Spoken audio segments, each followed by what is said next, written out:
Well, good evening, everyone, and thank you for joining us. Welcome to Anderson House here in Washington, D.C. My name is Andrew Alton, and I'm the Historical Programs Manager for the American Revolution Institute of the Society of the Cincinnati. The American Revolution Institute promotes knowledge and appreciation for the achievement of American independence, fulfilling the aim of the Continental Army officers who founded the Society of the Cincinnati in 1783 to perpetuate the memory of that vast event and to preserve the timeless ideals on which this nation was established.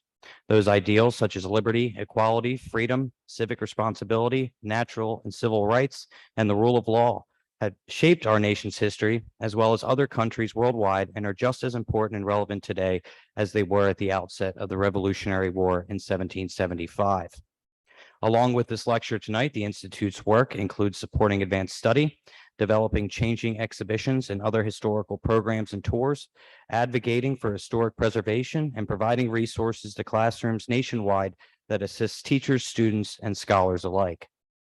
Tonight's lecture, A Kind of Partisan War, an Archaeological Perspective on Francis Marion, features Dr. Stephen Smith of the University of South Carolina and is made possible in part by a generous gift provided from the Massachusetts Society of the Cincinnati.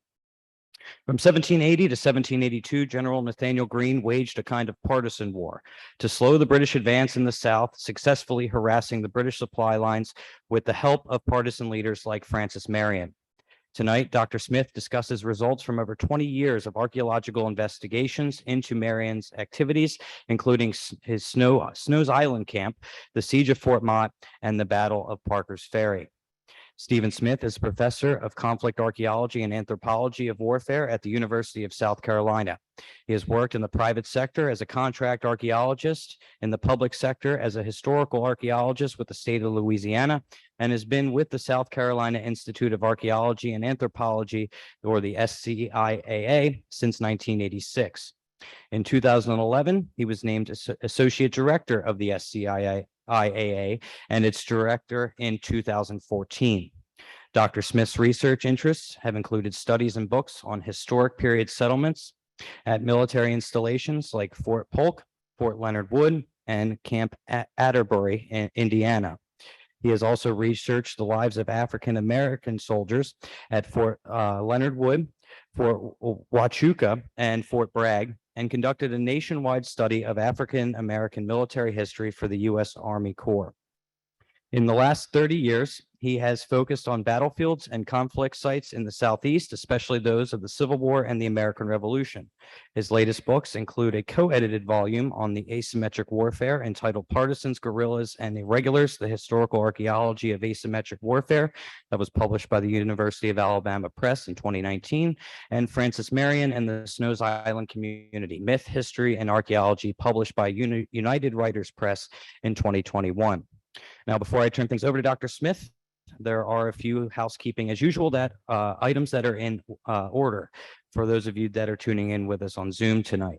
Following this evening's lecture, there will be a question and answer session, so please feel free to submit your questions for Dr. Smith using the Q&A function that's found at the bottom of your screen, and we will do our best to incorporate them with our live audience questions.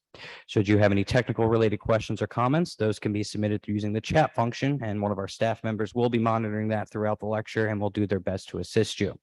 Now, without further delay, please join me in welcoming to Anderson House, Dr. Stephen Smith.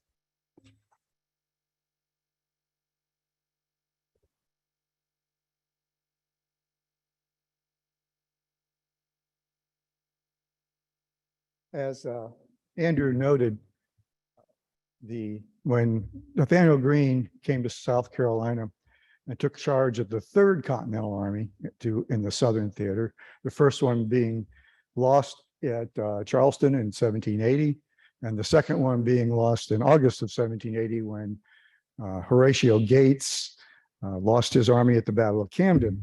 When Nathanael Greene took charge, as Andrew mentioned, he wrote George Washington he was going to have to fight a partisan war in order to delay long enough for him to be able to reconstitute what was left of the Continental Southern Command, and meanwhile rely on partisan warriors like Francis Marion, Thomas Sumter, Andrew Pickens, Isaac Shelby, and those backcountry folk in order to harass the British and keep them on the defensive. I want to share tonight with you some 30 years of research on various aspects of the Revolutionary War. And I'm going to focus in on, I obviously can't go all 30 years, but I'd like to focus in on and do a deep dive on 3 of the sites that I'm going to be, that I've been working on and continue to work on. Francis Marion, I think everybody knows who he is. I don't have to go into deep a dive on him. A plantation owner prior to the American Revolution. He rose through the ranks during the early part of the war, all the way from a captain all the way up to eventually commanding the Second Continental Army. And prior to the fall of Charleston, Francis Marion was a lucky guy. He broke his ankle in Charleston and became a supernumerary officer and was released from Charleston right shortly before Charleston was invested, and went to his plantation along the Santee. From there, he made his way north to Hillsborough, where he would join Horatio Gates on his march to Camden. But after the fall of Horatio Gates, he became a partisan commander in the Low Country from around August of 1780 until, let's say, March of 1781. That's a debatable sort of April or March or April. Promoted to brigadier general in December by Nathanael Greene. And a little known fact about him is he was a district commander, which means he was in charge of all the administrative affairs for the South Carolina militia from 1781 to 1782. Okay, so he was most famously known as the Swamp Fox. As the Swamp Fox, he was a partisan leader, and all these guerrilla warfare tactics of ambush, surprise attack, rapid mobility. All this men were mounted, hit and run raids, and then disperse. The 3 studies I'm going to look at today are the Snows Island community, and there's going to be 3 different kinds of things I'm going to be looking at here. The first one is to look at Francis Marion from an anthropological perspective. So we're not going to focus so much on Francis Marion as the people who served under him and were part of a community around his famous camp at Snows Island.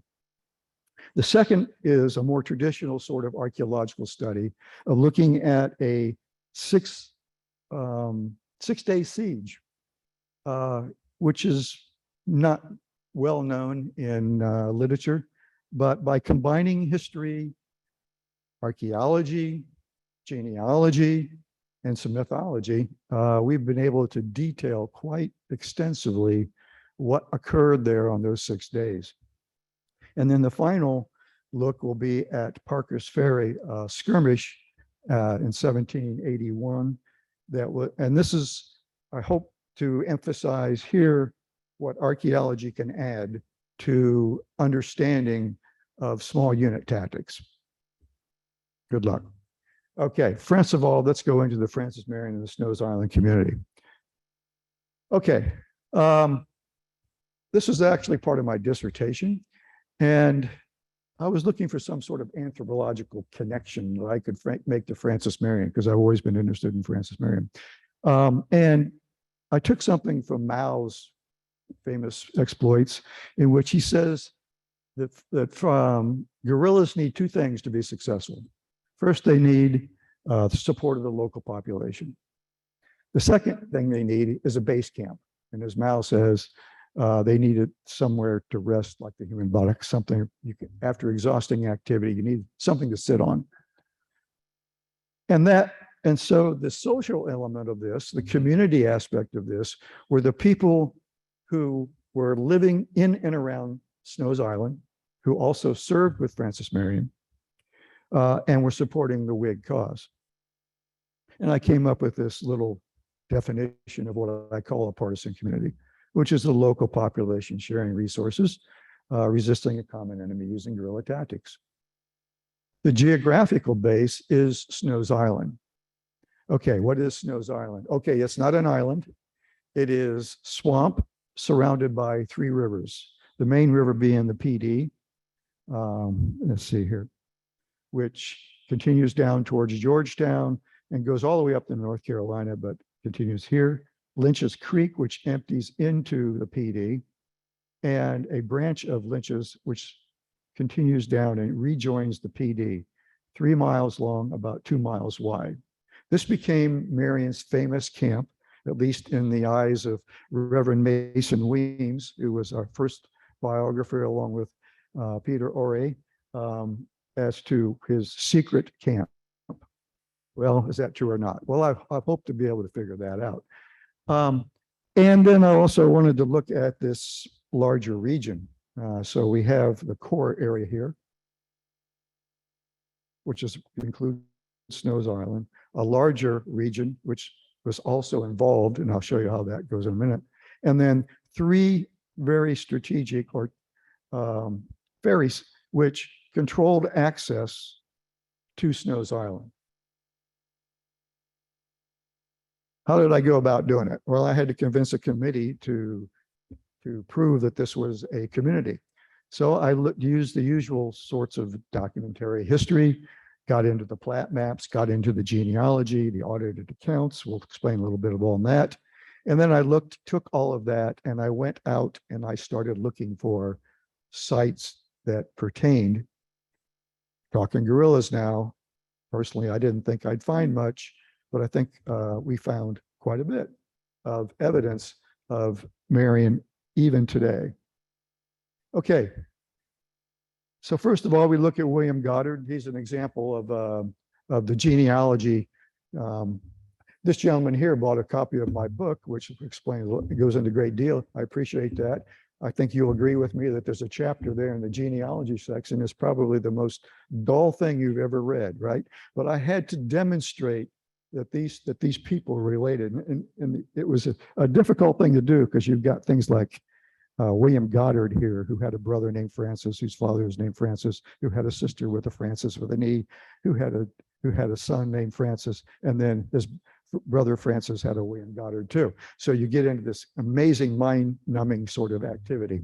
And then Plat Maps, which of course float in space. They're very inaccurate. If you've ever read a flat map, I hope some of you do research, you know that they start out at the sycamore tree, you go 100 rods, and you to the elm tree, and then you take a left, so you don't really know where you are, unless they're anchored to a river like the PD.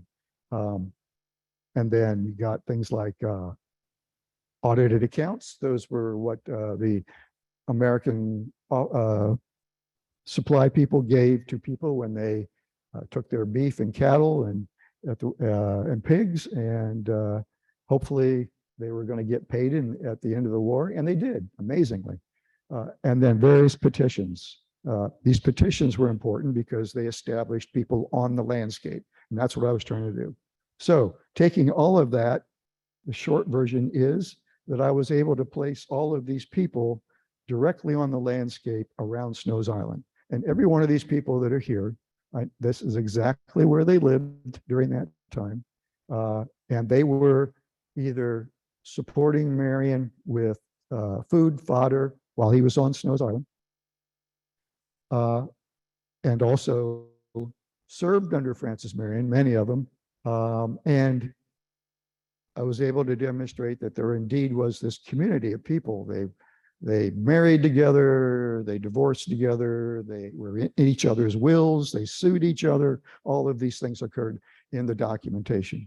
So I ended up being able to define the community within this core region and this outer boundary.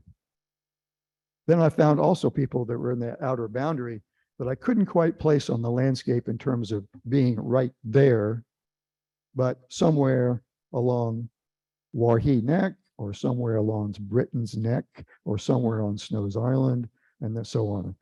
Take a look at a gentleman by the name of Miss Callie. Hopefully he's okay. And we're going to talk, you might mention him again. Okay, then I looked at the history. I wanted to look at that, how the community got together prior to the war, what happened prior to Marion's taking over that area, Marion during that time, and then what happened after the camp was burnt and burnt out and destroyed in March of 1781. So the quick history of this area is that it didn't settle early. Everybody wanted to settle on the coast and in the upper country where there's good farmland. Snow's Island in that area is swampy. But it's very hilly. It's amazing topography there. And it was great for subsistence farming. It was great for raising cattle because you could take your cattle and your pigs and they could go roam in the swamps and feed themselves. And then when you wanted to gather them up, you put out some corn, they come get the corn, and then you capture and slaughter the ones you wanted. This area settled when indigo came in because you could grow some indigo in the swamps. You could take that indigo, you could process it, turn it into a small brick and get it to Georgetown or Charleston. The period before Marion took over, which was in August of 1781 at Witherspoon's Ferry, I demonstrated that all these people here who are strong officers and soldiers in Marion's and lived in this area were militia leaders, and they were the first people to join the early rebellion. They continued and they were at Fort Moultrie in June of 1776.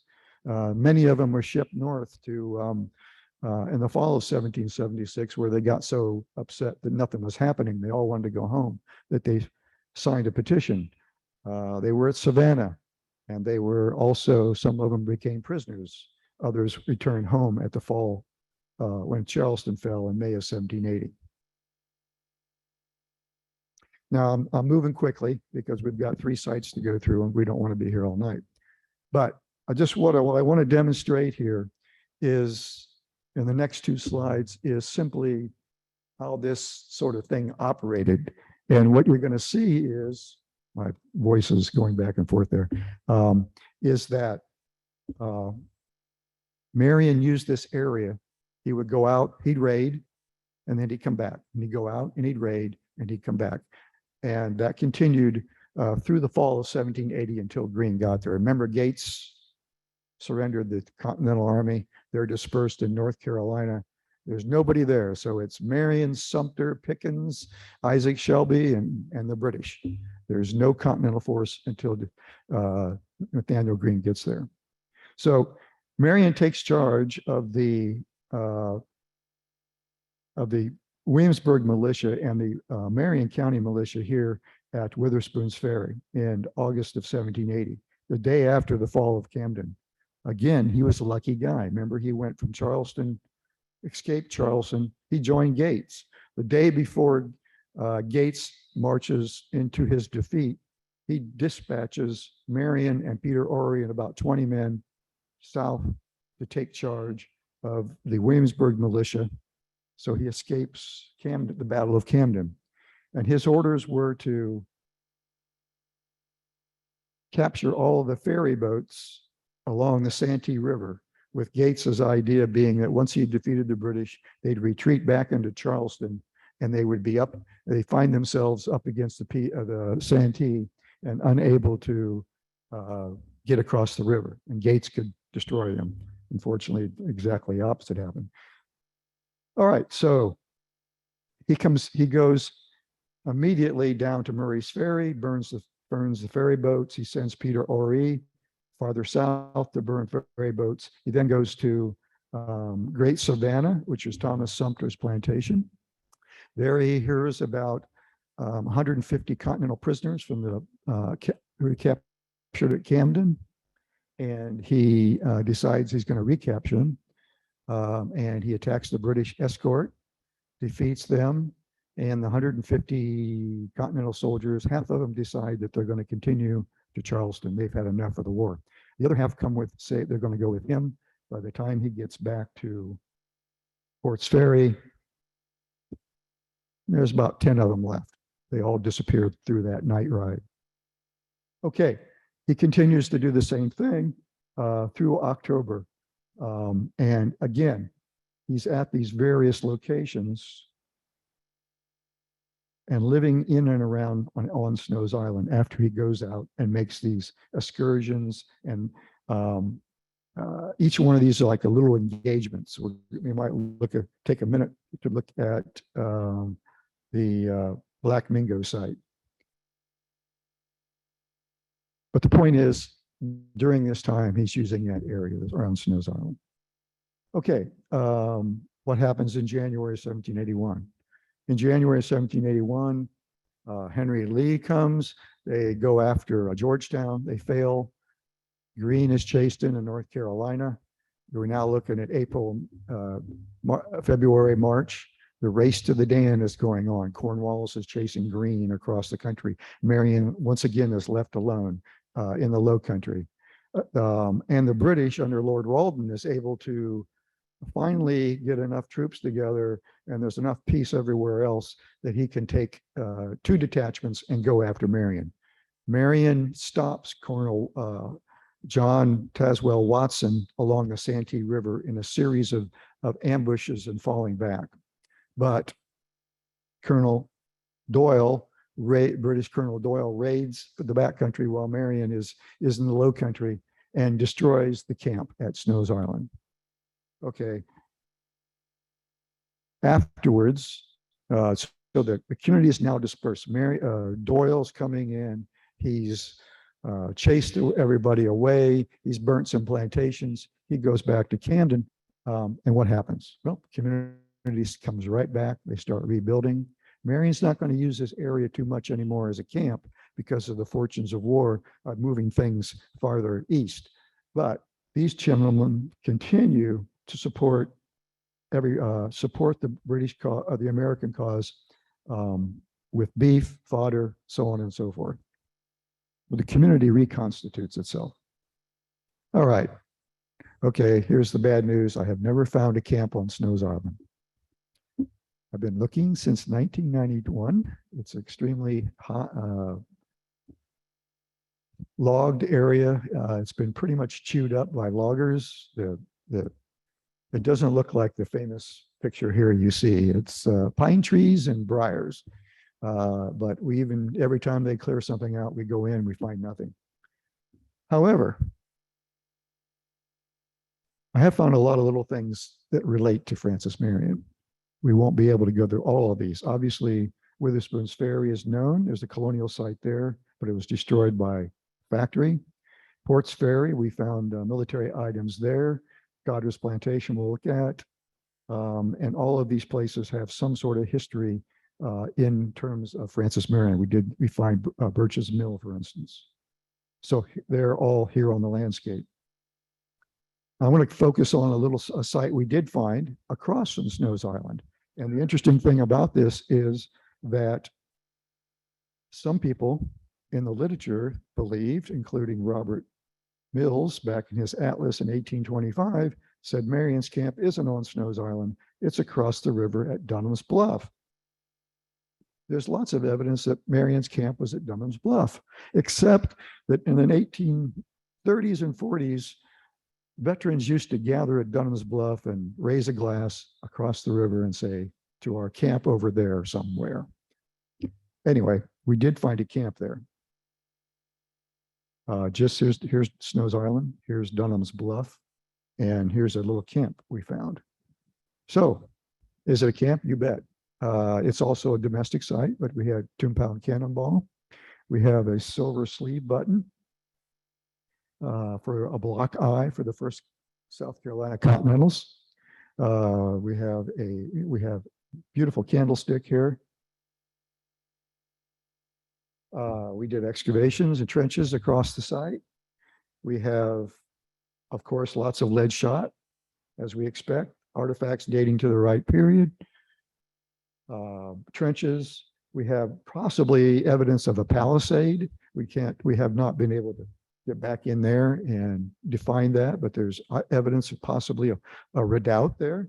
But farther south, there was a redoubt along the river. There's a redoubt and it's still there. And it's, we put a trench through the middle of it, and we have a nice 1780-81 surface. with dirt from the swamp being piled up here in various layers and into the swamp. Goddard's plantation.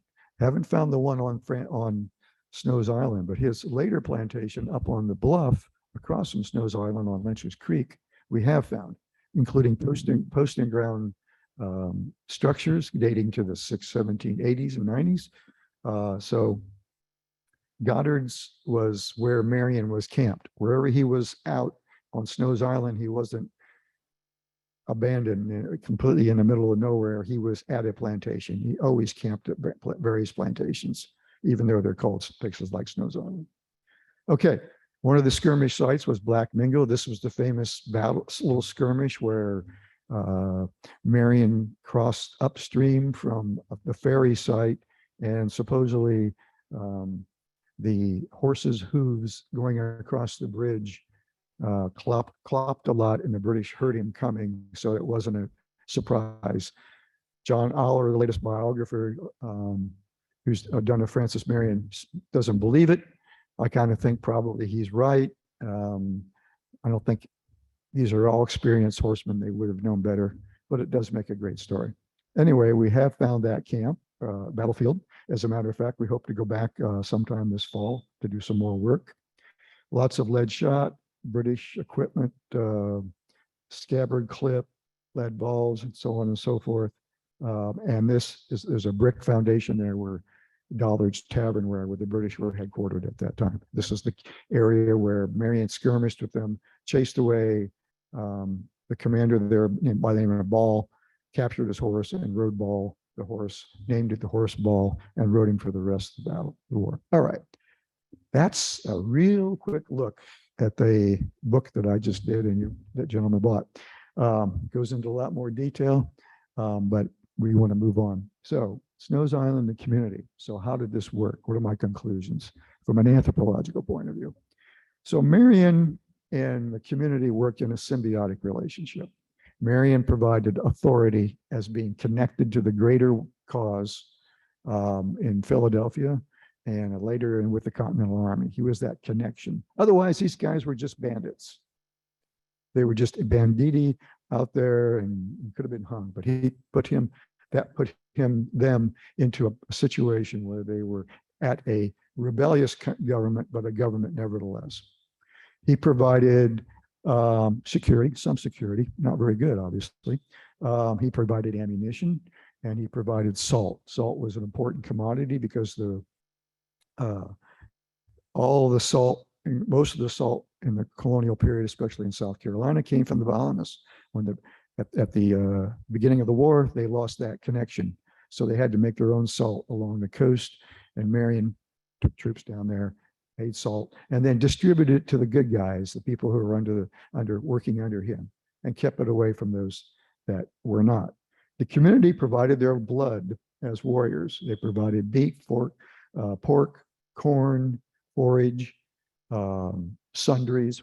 Those are just miscellaneous things, and some ammunition. And of course, they also provided labor. So how was it transformed into a partisan community? Well, these people had already rebelled once during the Irregulars movement, when they were trying to get a government established up in the upcountry because it was too far to go to Charleston. In the 1760s, many of them rebelled and said, we want to establish a government. There was a regulator movement, and then there was an anti-regulator movement. But they got what they wanted. After that, as a result of that, the colonial government established districts and provided courthouses in the backcountry. So they learned something. Well, rebellion did work. They joined early.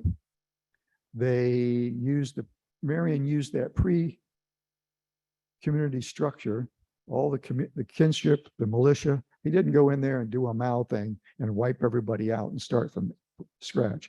He laid his authority over top of it and continued to use that structure.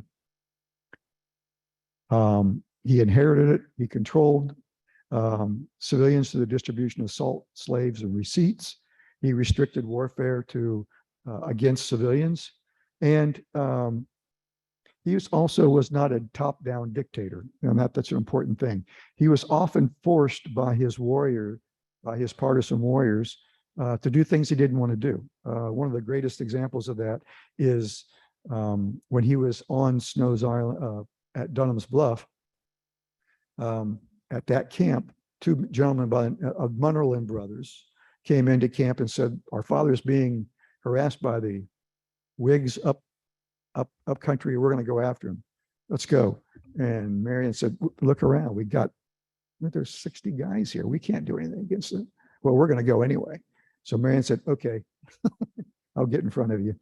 Lead by, and took them off, and they defeated the British, the Loyalists. All right. Second example, Fort Motte. This is what it looked like when we began, a big field with nothing in it. Fort Motte was a 6-day siege in which Light Horse Harry Lee and Francis Marion surrounded Rebecca Mott's plantation home, which had been fortified by the British, and captured that fort. It's located at the confluence of the Congaree and Wateree River, draining into the Santee. The area was first occupied as Colonel Thompson at Belleville. The British occupied that and then moved later to Fort Motte. Looking back, we can look at Charleston Falls in May of 1780. They capture immediately, go to the backcountry, capture Camden, 96, and Augusta, Winnsboro, Georgetown, all the little countries doing that Afghanistan thing, right? You go back, you capture the major posts, and then you establish outposts there. Well, they needed to get supplies to those places, mostly ammunition, military supplies, and that sort of thing. They hoping they would be able to forage for food, but sometimes even that didn't work. Well, they needed to have outposts to be able to protect those soldiers, because it took several days to get to 96 in Camden. And they established outposts at Nelson's Ferry. Let's go back one. At Nelson's Ferry, Fort Watson, Belleville, abandoned Belleville, and then in this spring of 1781, fortified Mrs. Mott's plantation. Here's a little bit closer, showing it supposedly to protect McCord's Ferry, although Lord Walden said after the war that he didn't know what it was protecting, because McCord's Ferry is a good mile and a half from Mrs. Mott plantation. Mrs. Mott, who was she? She was probably the wealthiest South Carolinian in the colonial period there, right at the turn of the beginning of the war. Her husband, Jacob Mott, had lots of property on Mount Pleasant area, which is across the river at Snow's Island. And her brother, Miles Bruton, was one of the largest landowners in South Carolina. Miles was for the rebellion, but he was kind of like, okay, let's talk about this. So he put his family on a ship to go up to Philadelphia to plead his case. So let's cool off, guys. Let's not rebel. Never seen again. So in 1775, Rebecca inherited, along with her sister, all of Miles Bruton's property. Miles Bruton's house still stands today. You can go, it's a private residence, but you can walk by it. And so she was quite wealthy, and she retreated out of Charleston to her backcountry home at Fort Motte there, which was under the ownership of Miles Bruton, and she had inherited. The fort at Fort Motte was quite a structure. Here's a engineering diagram, supposedly accurate, but not, showing what it looked like. You see Mrs. Mott's new plantation house here. You see a palisade. They dug a dirt, threw it against the palisade. It got very hard very quickly. The soils here are absolutely hard clay. And put two bastions on either opposite ends, constructed this step, and around it, they put took down trees and put the leaves facing outward to create an abatis. So it was a well-fortified structure. Who were the British? A complement of British officers and men, including the 84th Regiment, some Hessians, provincials, which were loyalists, and one unmounted carronade. That will become important to our story. The Americans consisted of Francis Marion, who at the time was writing letters saying he couldn't get many men. In fact, he was so unhappy about working with Nathanael Greene and gathering horses that he didn't have, and militia coming and going. Well, this time he was one frustrated guy, and he wrote Greene saying during the siege that once we take this fort, I'm heading to Philadelphia where I can become a Continental officer and do some good, because you take those horses, the militia is not going to show up. And besides that, they're not showing up anyway. Anyway, the difference maker is going to be a 6-pound cannon, 6-pounder cannon. And from May 6th until May 12th, the plan was for the Americans to dig a siege trench towards the fort with an artillery piece that was put on a mound. The idea being once they got close enough, the Continentals would attack while the cannon roared and kept the British heads down until they could capture the fort.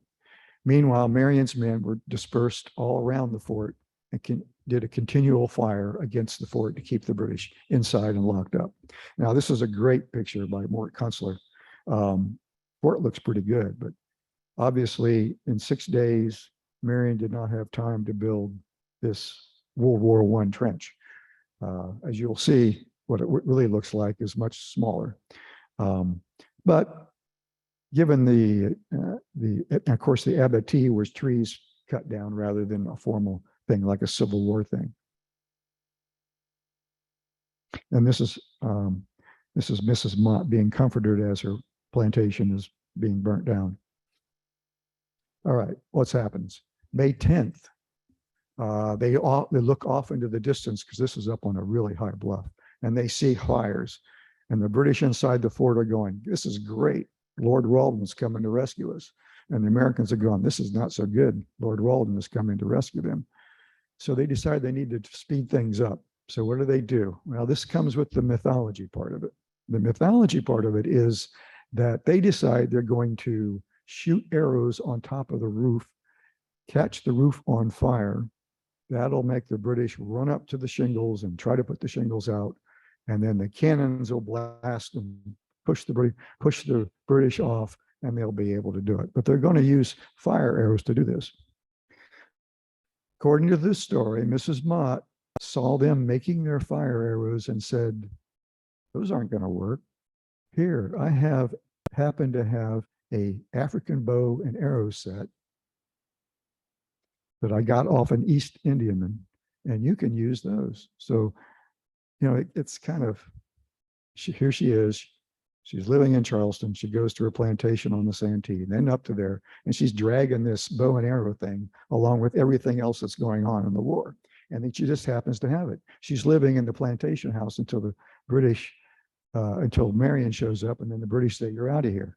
So she's trying to look for everything she needs. Got to take that bow and arrow set too. All right. What? It does happen. They shoot fire arrows on top of the roof. Cannons blast away. The British surrender. Casualties. Casualties include Alan McDonald, who was the sharpshooter for Francis Marion, the one that took a 300-yard shot at a British officer and hit him in the knee. And Lieutenant Kruger, another lieutenant, British loyalists Folker Jackson and Hugh Muscally. Remember that name? All right, Muscally was killed because he was captured and was a guide to the British. It's my theory, I can't prove it, but I think you noticed he was living along near Snow's Island. I think he went to the British as a loyalist and said, I know where Marion's camp is. There's a secret camp, right? I don't know if that's true, but I do know he was hung after the siege because he was a British guide and one soldier of the 84th Foot. Okay, let's look at the archaeology now. Again, we're going to look, we don't know where any of this stuff is. So over the years, we've been finding this stuff. What did we do? We used used every technique we could find. Modern archaeology technique. Metal detecting obviously was a big one, but we used trenching. That didn't work out too well. Metal detecting, hand excavations, we used other things. Finding Fort Motte was easy. We came there in one May, about the same time of the siege was occurring, and looked out across the grass, and we saw this nice dark line, which was the outline of the moat, a crop mark, just like in England where you see the crop marks, and it shows medieval houses and Roman villages and stuff. Cool. And we put a trench through the middle of that, got down to the bottom of it, and our first hint that the fort the map isn't exactly accurate. Here we have this nice inverted parallelogram, and actually the fort was more of a moat was more of a triangular shaped thing. Here's when it was open, water running down in there, slope wash, and then various episodes of fill. We found Mrs. Mott's fireplace, both of them on either end, 40 yards apart. And of course, the DAR, which they are so good at finding sites, better than archaeologists.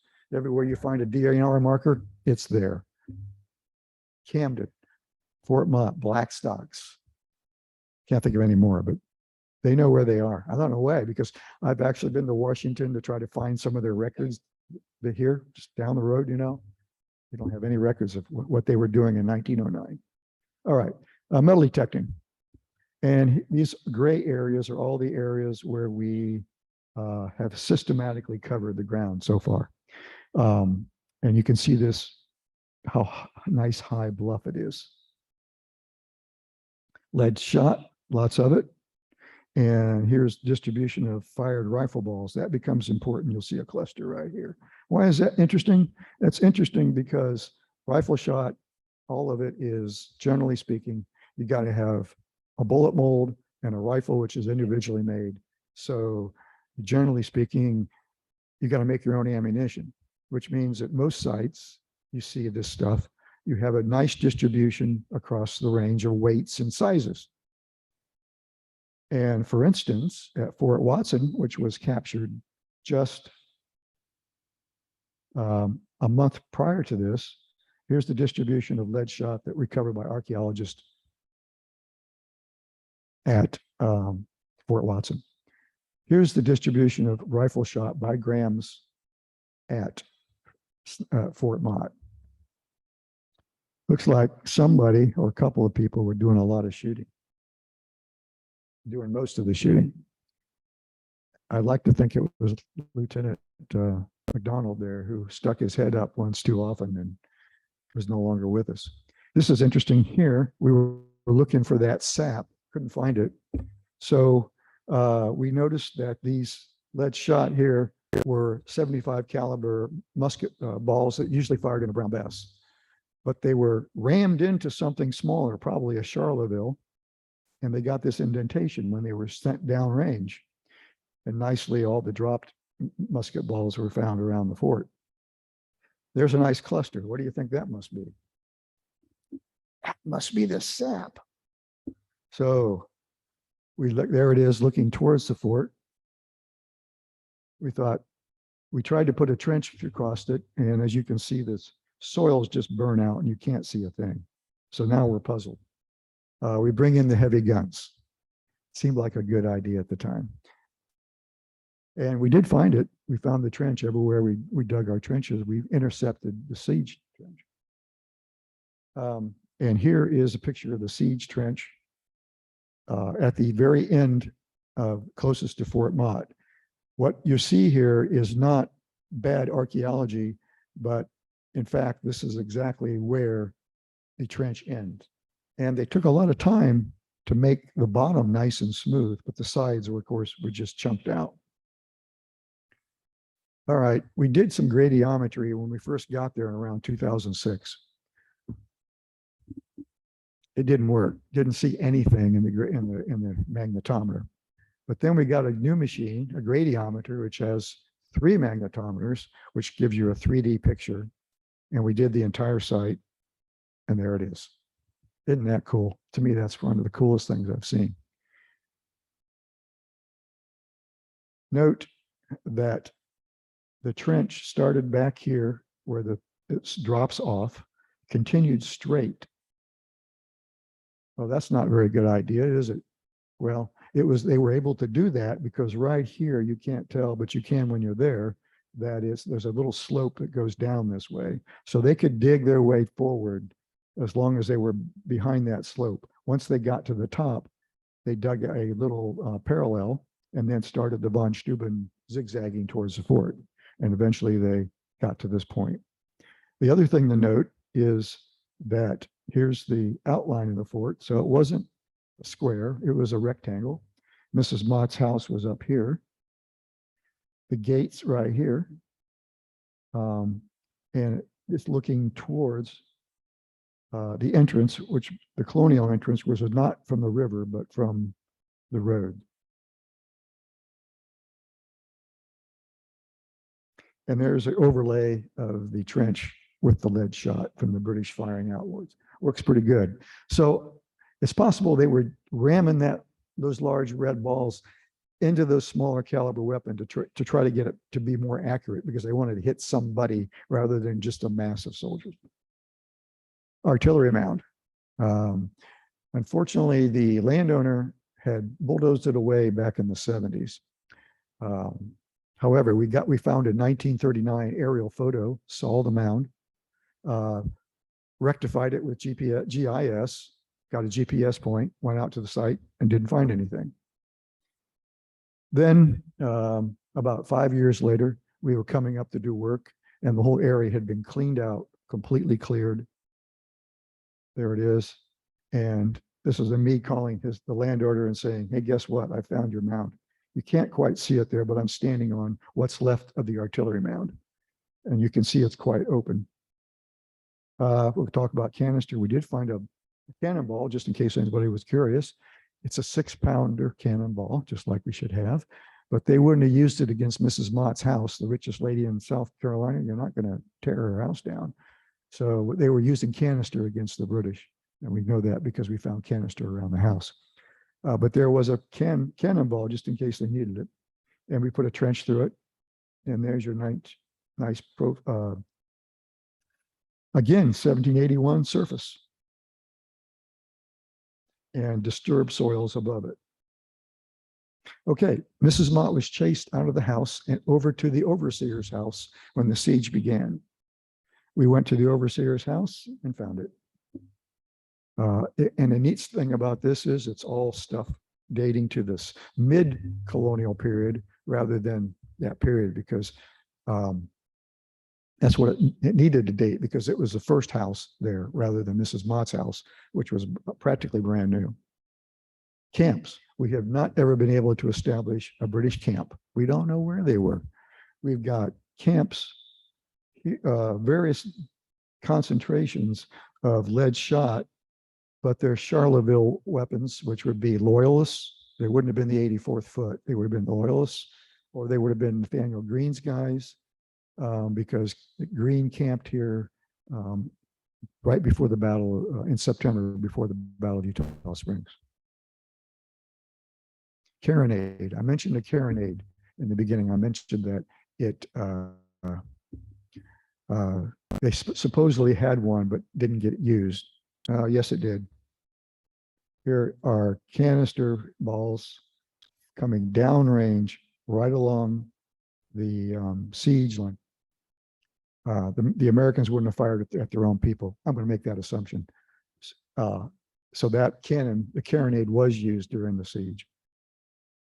Fire arrows. All right. So what about this story? Okay. We've done work at 96. That was another siege by Nathanael Greene.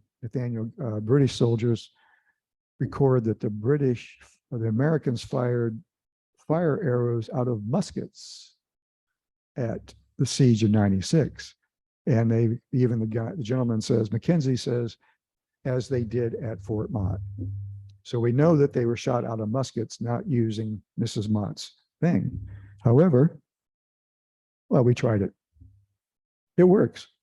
We made our own arrows. We have a Charleville of our own, and one of our undergraduates did her undergraduate sort of thesis on fire arrows and shooting them at Fort Motte. So that was kind of fun.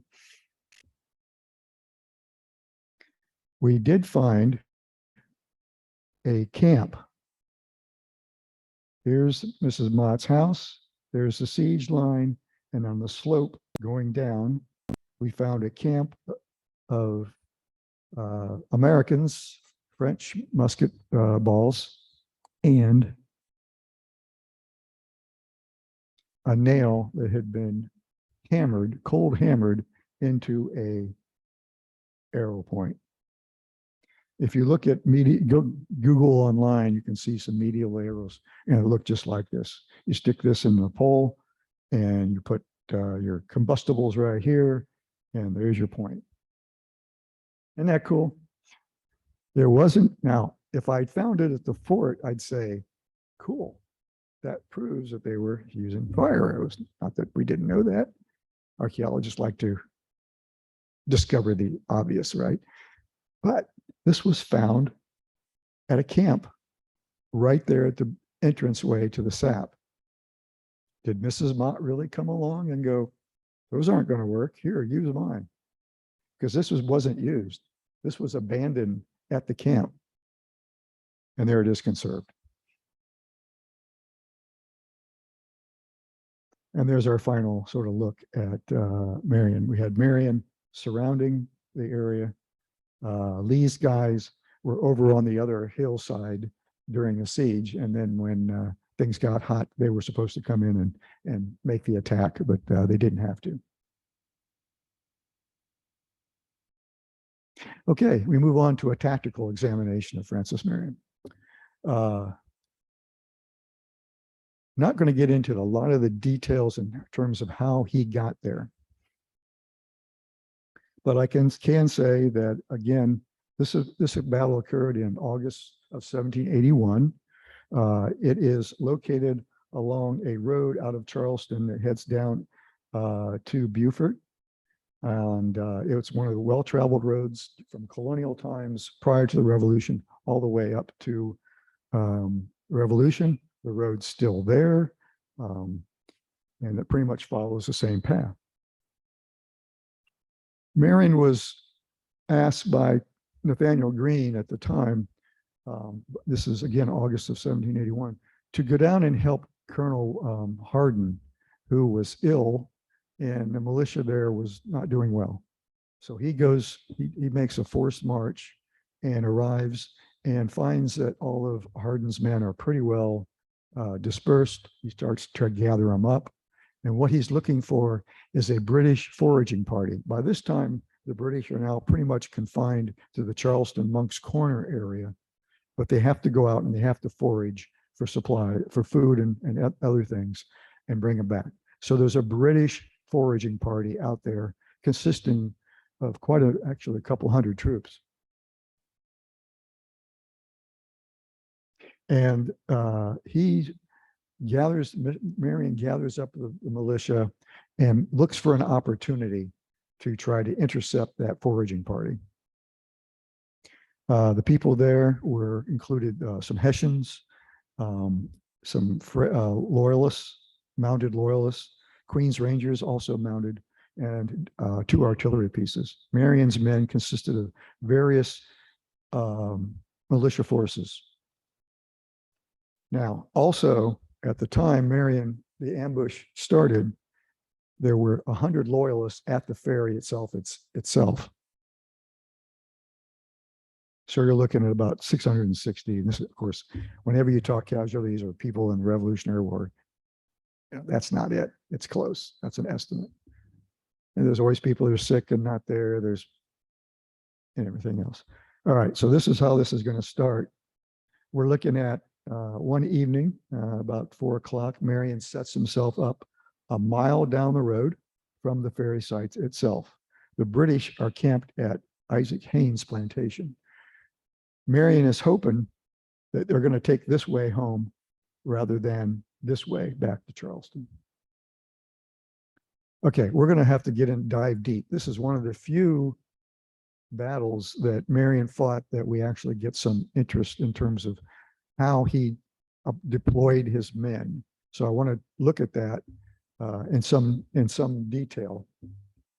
This is a letter he wrote to Greene examining what happened. And he says, let me see if I can move on here. Yeah. Okay. Let's just take a little bit of time and we'll paraphrase it. So he wanted to form an ambuscade within a mile of Parkers Ferry, 40 yards from the road. That's important. And he's divvying up his soldiers. And he's saying that he's going to put his right division, about 80 men, to retire 100 yards back from the front line, which is the 40-yard line. And that he had his horses in the rear, farther in the rear, and they were supposed to move up when the ambush began. Okay, I'm going to move on because it didn't work out that way. Here's the site. When I first found this site, I did exactly, I took Marion at his word and I went a mile from the ferry site, got it in the woods, and there it was. Started finding materials. Now, the conditions aren't good there. That's one side. Not only is it full of briars, full of pine trees, small pine trees, but it also happens, this whole entire area happens to be a great place to deer hunt. And so people run with their RVs up in, or the small, those things, not RV, but you know, I'm not talking about, up and down the road. And they throw their Coke cans and their beer cans and other kinds of aluminum out the door, out the window, whatever, and it's there. So for every lead shot you find, you dig up about 40 beer cans. That's the easy side. The other side is under a power line, which makes metal detecting extremely difficult. But we did find a cheap metal detector that worked. All of our fancy, expensive ones didn't work because they were interfered with by the power line. But our cheap ones worked well. And we plowed this area. We didn't just, obviously we couldn't do it there, but we plowed it and were able to get it. This is the sort of the coverage we had. And I'm moving forward. I'm not telling you much about the thing, right? Because I want to do this, talk about these tactics. So the red block is where we did systematic coverage. That is intensive, over and over again, walking transects back and forth, back and forth, back and forth. The little stars are where we did reconnaissance, which is basically being relic hunters and trying to find something that we can come down on. And then we would do the systematic work. And there it is. Now, that looks like a blob of lead shot and doesn't tell you much. But the cool thing is, it tells me everything. Because part of the problem with setting up Marion doing his left flank and his right flank and his guys in the rear and everything else that's going on, he says that the British had to run the gauntlet through his men. A participant on the British side said he was on the horse, he was in cavalry. He came into the ambush site and he couldn't turn around and he had to run the gauntlet through Marion's men. What does that mean? Well, I took him at his word again. Two sides, right? You run a gauntlet, that means there's two lines and you have to go through the middle of it, right? That's what a gauntlet is. There's no gauntlet there. Everything we found is on this side. Very little found here. And it's at this intersection. That's also interesting. All right. There's nothing other than lead shot. And I've always wondered why it was at this intersection. And I'm thinking that most likely this was on purpose. This was one of Marion's tactics to do it at this intersection. And I can demonstrate that this road is one of the old roads. Here's a 1793, which is pretty close for colonial stuff, showing that that road was there a mile from the ferry. All right, now let's go into the details. Set up an ambush in a thick wood within a mile of the Parkers Ferry, 40 yards off the road. My right division, entire 100 yards from the line. Firing began on my left. 60 horse fell into the rear of the enemy to charge an enemy at all hazards. So this was Marion's plan of attack. Now that we know that there's no gauntlet, we can actually take that stuff and break it down, and it makes sense. So here he is, 40 yards off the road with his second line behind about 100 yards, and then another 100 yards, the cavalry on the road. His plan was for the British to come up, marching along there, and run into the ambush. Boom, boom, boom. Would have been amazing. Then have Hardin's come in as the chaos begins, have Hardin's men come up to seal the rear, and then the cavalry to come in and finish up. Now, this is thick woods. It was thick woods at the time. Cavalry wouldn't have been very effective, but staying along the road, they would have been able to move quickly. That was his plan. This is what happened. A party of Tories came from the ferry, discovered my men, and charged. They fired and immediately returned back on the spur, and I sent a few horsemen after him. So Marion set up his ambush, and he set his ambush up between two enemy forces. 100 loyalists at the ferry, about 300, 400 men down the road, infantry and cavalry and artillery. Here comes the loyalists. They see Marion's men in the woods. There's an abattis in front of them. Marion's men return fire, which Marion did not want to happen, and they retreat. And he sends some of the cavalry up there to keep them moving up towards the ferry and to chase them across the river. The enemy, hearing that fire, okay, so this is night. This is like 4 o'clock. By this time, it's probably 4:30, 5 o'clock. It's there's probably some light, but the British are on their way up the road anyway, and they hear that firing. So they think, uh-oh, something's happening. We need to do it.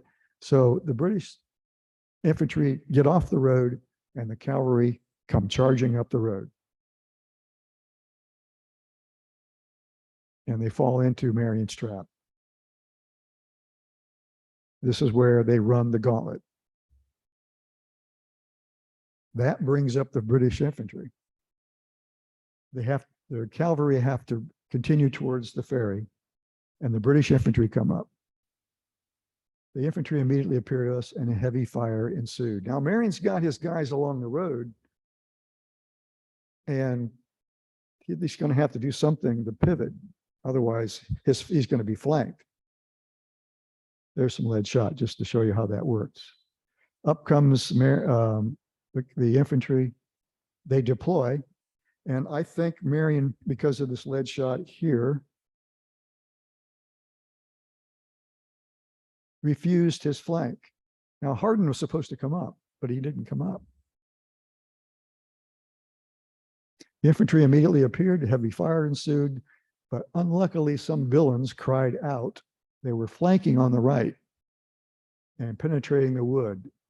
And while we were rallying them, okay, Marion's men panicked because they think they're being flanked on the right, right? Where was that?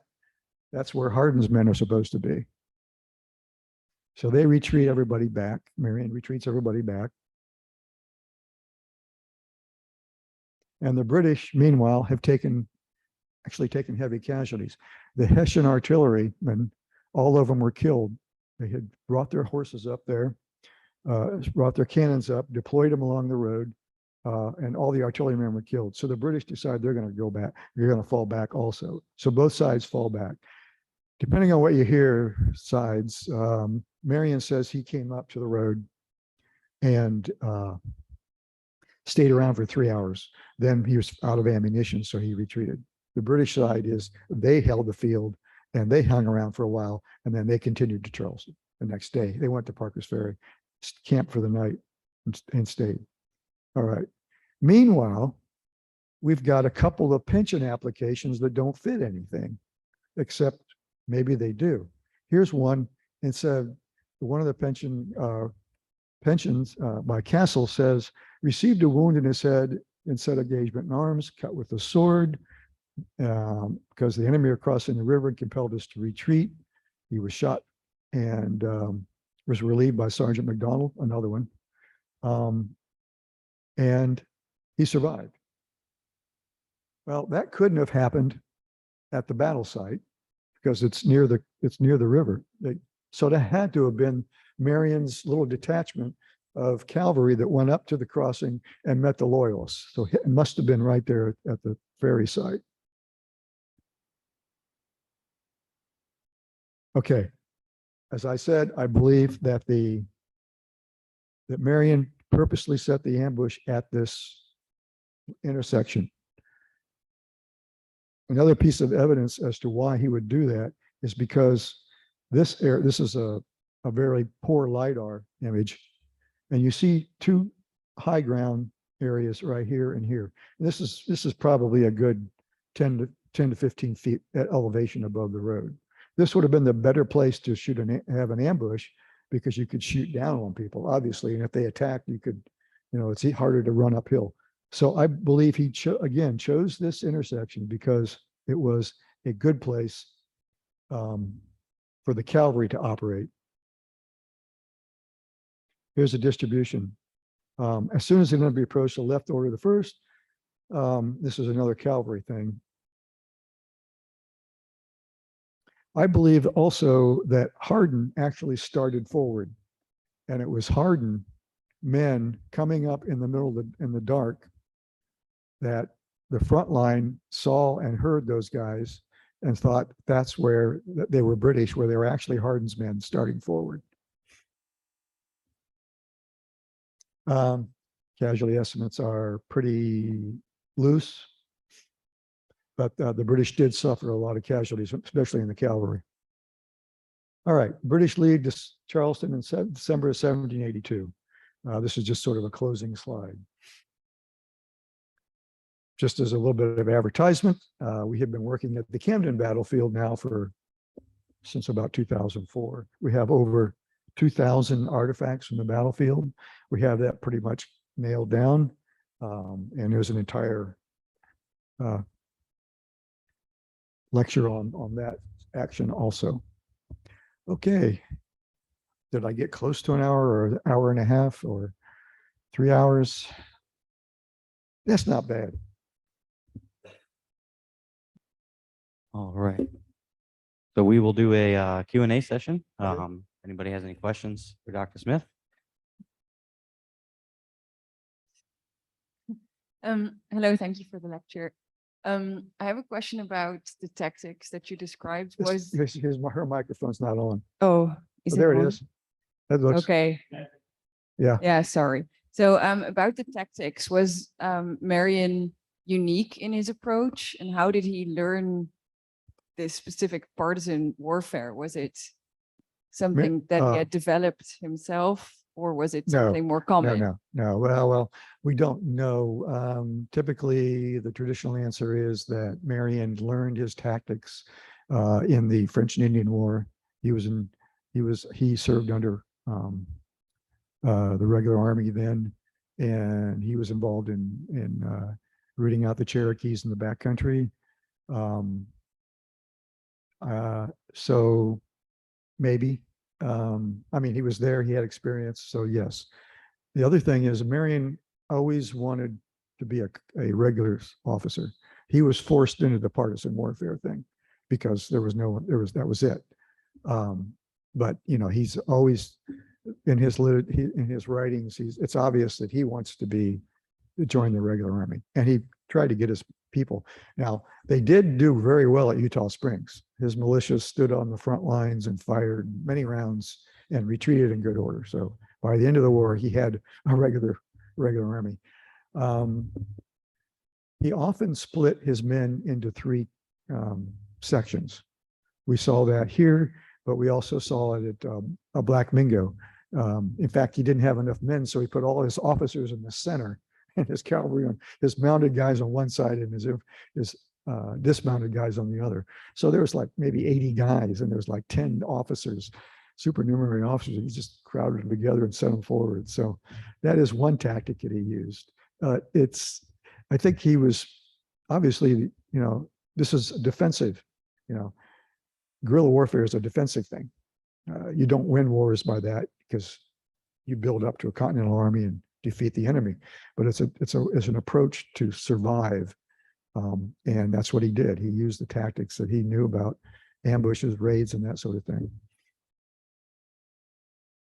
Yeah, go ahead.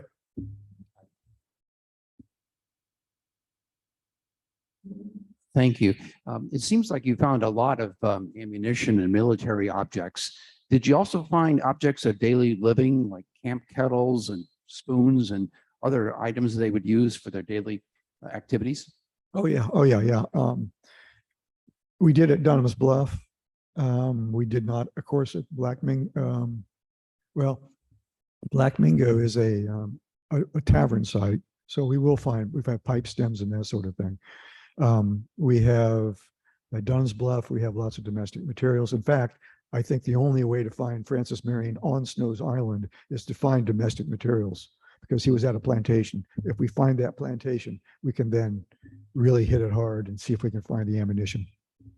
But Parkers Ferry, of course, not hardly anything. We found a coin. We found a nice little cluster of a coin, a horseshoe, and musket balls and that sort of thing, right in a little cluster, as if that was a site where one of the cavalrymen was killed or at least wounded and fallen off his horse. Marion, and another interesting thing about the ammunition is that where we go to these sites, like Parkers Ferry, not so much Fort Motte, but at Snow's Island, Marion was known to extend his ammunition by melting pewter into the melted lead so he could make more balls. And we find lead shot it's obviously half lead and half pewter. That's kind of cool because it's one of those little things you go, oh yeah, sure. And then there's some truth to it. Yeah. Thank you very much for the lecture. Just a quick question. What was Marion's affiliation with the Whig political movement at the time? I know you mentioned that in the lecture a couple times. How prominent was that in the uprising and the partisans' ideology, like political motivations, I guess? Was that a prominent thing in those communities like Snow Island, for example? Yeah, absolutely. I failed to mention that Colonel Robert Gray wrote a sort of a on the scenes history of the Southern campaign at that time, and said that by 1782, South Carolina resembled a piece of patchwork. And what he meant was that, like Snow's Island, that area was strong Whigs. Hugh Mescali probably got pushed out. But just north of there, in the Little PD area along the North Carolina border, that was all strong loyalists. And throughout this thing that I didn't have time to get into, but those guys were raiding each other throughout the war. They would make excursions into the Snow's Island area, and Marion's men would make excursions into their area. Dutch Fork area, which is in north of Columbia, was a big loyalist area. Orangeburg was a big loyalist area. The backcountry way back was mostly Whigs.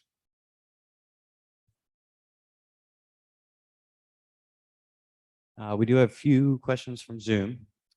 There's a comment and a question combined in one, and I was hoping this gentleman was watching tonight.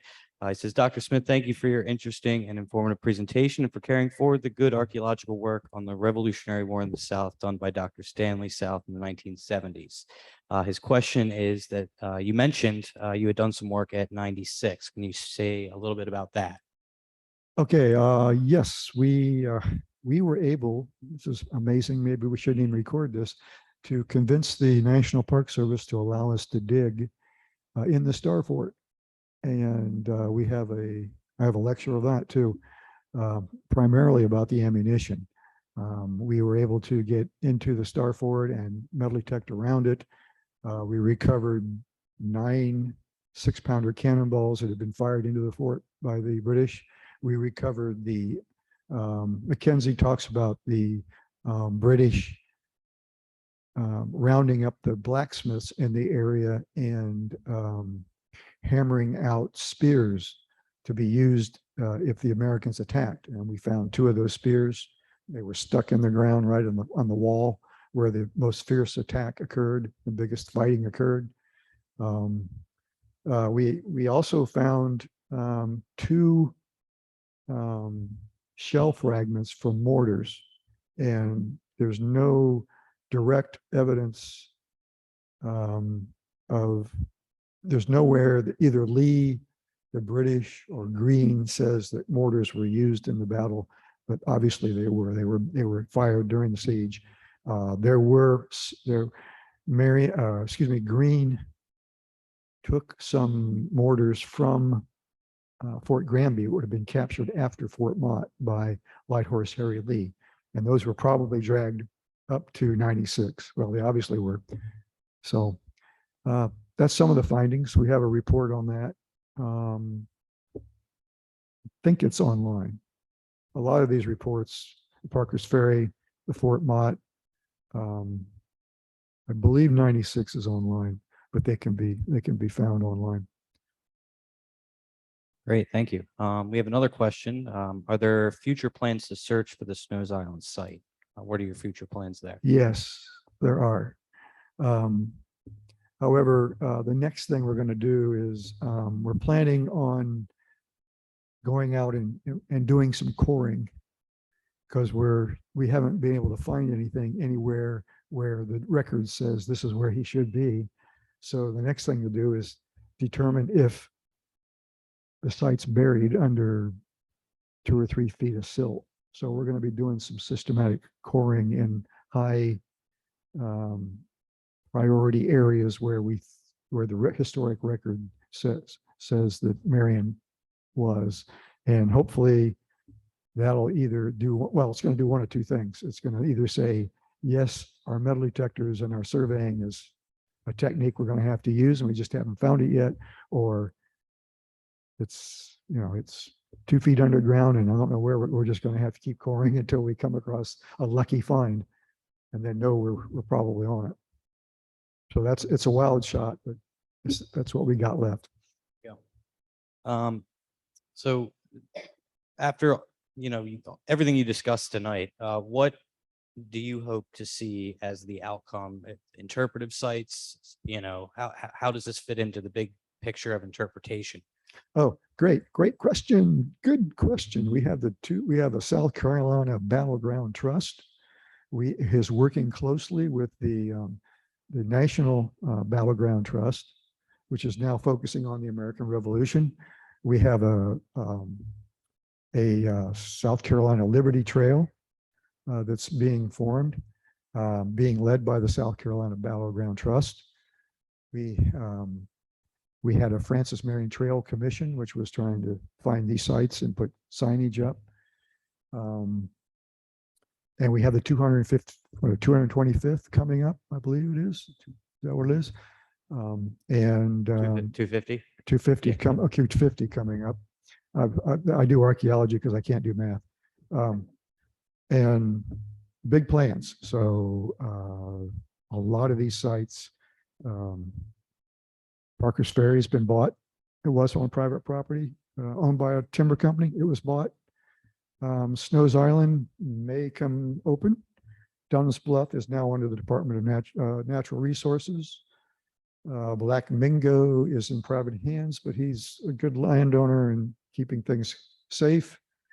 Hanging Rock, Blackstocks. I just recently found evidence of a small skirmish with Watson. I shouldn't say it publicly, but I think I have it. It is now on a state park site. A lot of these sites are being preserved now, especially with this new initiative coming up. And it's being led by the Battleground Trust and the American, used to be the Civil War Trust, now it's the Battleground Trust. No, it's great to hear. Glad all the hard work is going to something good. So. Yeah, we're doing interpretations. One of my favorite things is a small skirmish called Hux Defeat. It was an upcountry battle near York. And we started out with a big woods, and with not knowing anything about where it might be, did this research, did the archaeology, kept doing and doing and doing. And now it is a walking path. Don Trioni has done paintings along the walk. They've got a film. You go in there and see a film before you go and walk through the walking path. They got shadow houses. It's pretty cool. And it all came about because of the archaeology. Taking that one step further, all of the objects, artifacts that you've found on all these digs, where are they ending up? Are they? We sell them on Okay. eBay. No, no, when we're working on the sites, they stay with the Institute of Archaeology. The Institute of Archaeology is a state agency. It's also with the university, but it has a state agency function. It is also the home of all archaeological collections in the state, the main home. Any abandoned collection goes to us. And so we have a curator on staff, and those artifacts will end up there. Some cases, we get permission to go on people's land and they want some of the artifacts. It's their property. So, and in other cases, they go to, like, DNR owns the Dunn's Bluff material and that sort of thing. So it just depends on which site, but they're protected. Great. And the last and final $1 million question. What percent of the Patriot movie captures the truth? What's that? What percent of the Patriot movie captures the truth of what happened in the South? The Patriot, Oh, the Patriots? the What movie. about the movie? Yeah. What part of it is true? Yeah. How much truth is there to that? Did Francis Marion actually throw a tomahawk at a British person? Well, they did a very clever thing. They set out a rumor that it was going to be about Francis Marion, and then they changed that, giving them cover to do absolutely nothing about Francis Marion. Fair enough. Well, thank you very much. One more round of applause for Dr. Smith. Yeah, thank you all again for coming.